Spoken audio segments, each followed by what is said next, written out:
Hi kids, today I got a few questions from young man asking how to deal with the grief of broken heart. Dealing with a broken heart, especially when you still love someone deeply, can be incredibly challenging. Here are some steps and strategies to help you navigate this difficult time. Allow yourself to grieve. It's essential to acknowledge and accept your feelings. It's okay to feel sadness, anger, confusion, and even denial. Grief is a natural process, and it's important not to suppress these emotions. Reach out for support. Share your feelings with friends and family who can provide emotional support and a listening ear. Sometimes, just talking about your pain can be therapeutic. Seek professional help. If your emotional distress becomes overwhelming or persistent, consider speaking to a therapist or counselor. They can provide guidance and coping strategies tailored to your situation. Practice self-compassion. Be kind to yourself during this time. Avoid self-blame or dwelling on what could have been done differently. Remember that healing takes time. Cut off contact if necessary. Depending on the circumstances, you might need to limit or cut off contact with your ex-partner to give yourself space to heal. This can be especially important if the relationship ended due to toxic or unhealthy dynamics. Focus on self-care. Take care of your physical and emotional well-being. Eat healthily, exercise regularly, get enough sleep, and engage in activities that bring you joy. Self-care can help boost your mood and energy levels. Set boundaries. If you must interact with your ex-partner, for example, due to shared responsibilities or children, establish clear boundaries to protect your emotional health. Limit conversations to what is necessary and avoid discussing personal matters. Reflect and learn. Take some time to reflect on the relationship and what you've learned from it. This can help you grow and make more informed choices in the future. Stay positive. Surround yourself with positive influences and engage in activities that make you feel good. Consider picking up new hobbies or revisiting old ones. Give it time. Healing from a broken heart is not a linear process. It's normal to have good and bad days. Over time, the pain will lessen and you'll begin to move forward. Consider forgiveness. Forgiving your ex-partner doesn't mean condoning their actions, but it can help release the emotional burden you may be carrying. Forgiveness is a process and may take time. Keep the future in mind. While it may not feel like it now, your heart will mend and you will find love and happiness again. Stay open to new possibilities and personal growth. Remember that everyone's healing process is unique and there is no set timeline for getting over a broken heart. It's okay to seek professional help or support from friends and family if you find it challenging to cope. Ultimately, with time and self-care, the pain will lessen, and you will emerge stronger and ready for new experiences and relationships. Question 2. Tell us how to decide between feeling and responsibility.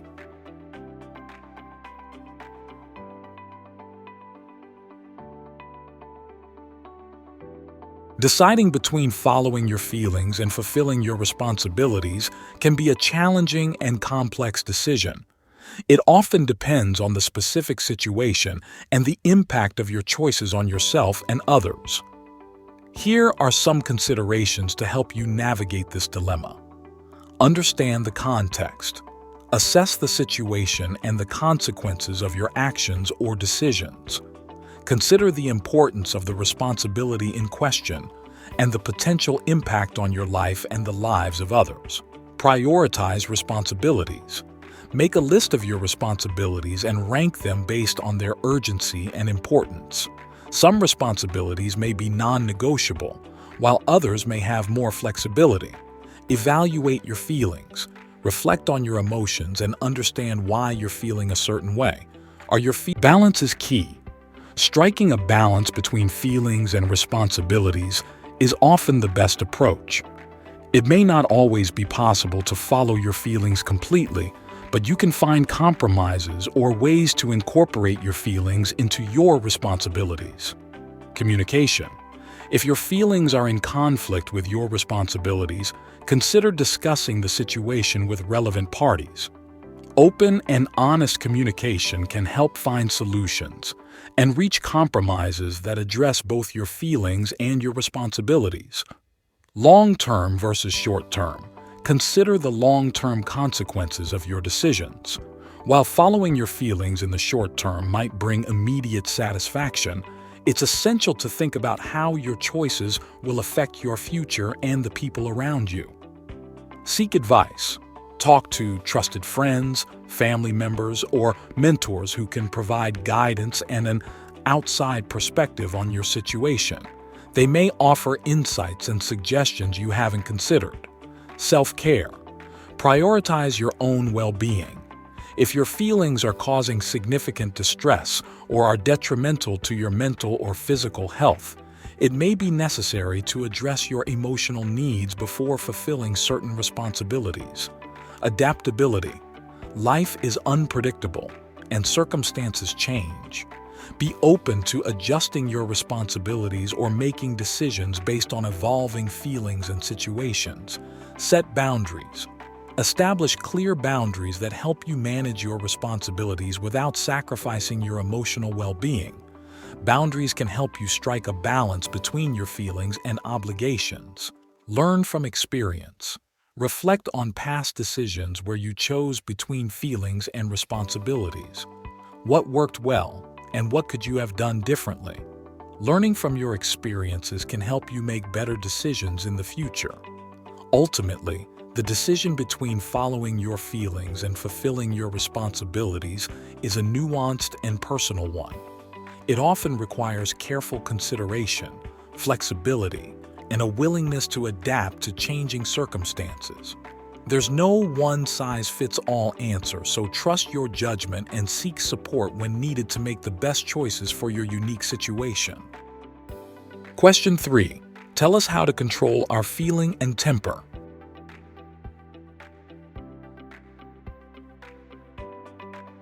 Controlling your emotions and temper is an important skill that can help you maintain healthy relationships, make rational decisions, and cope with stress effectively. Here are some strategies to help you control your feelings and temper. Self-awareness. The first step in controlling your emotions and temper is to be aware of them. Pay attention to the physical and emotional signs that you're becoming upset or angry, such as increased heart rate, shallow breathing, or muscle tension. Identify triggers. Try to identify the specific situations or circumstances that trigger strong emotional reactions. Knowing your triggers can help you prepare and respond more effectively when they arise. Practice mindfulness. Mindfulness techniques, such as deep breathing, meditation, and progressive muscle relaxation, can help you stay grounded in the present moment and prevent emotions from spiraling out of control. Count to 10. When you feel anger or frustration building, take a deep breath and count to 10 before reacting.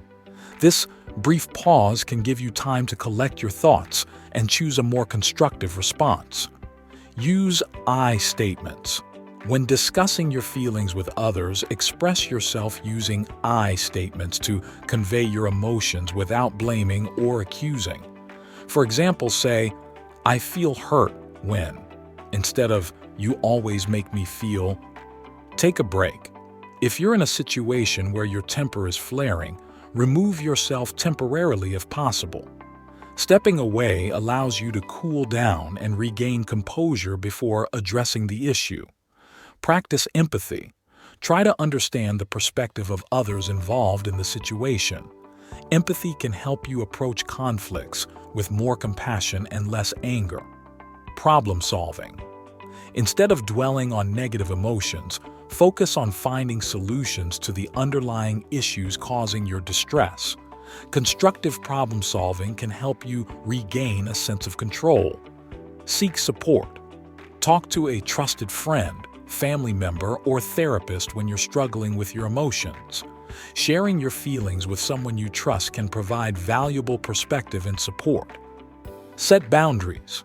Establish clear boundaries in your relationships and life to prevent situations that trigger your temper. Boundaries can help you protect your emotional well-being.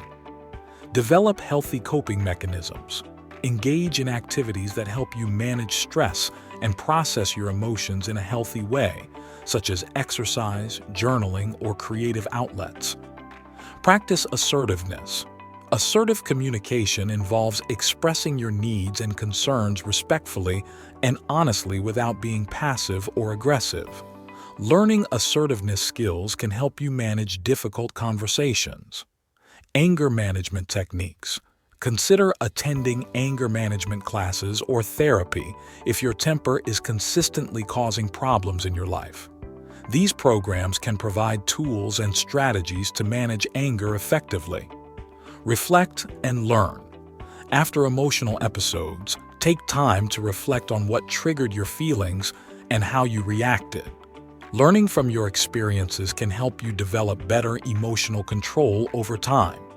Remember that controlling your emotions and temper is a skill that takes practice and patience.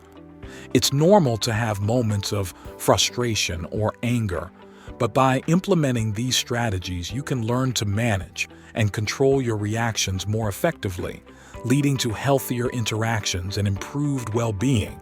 Thank you for your attention. You like this kind of content, please help me to push the like button, share, and subscribe.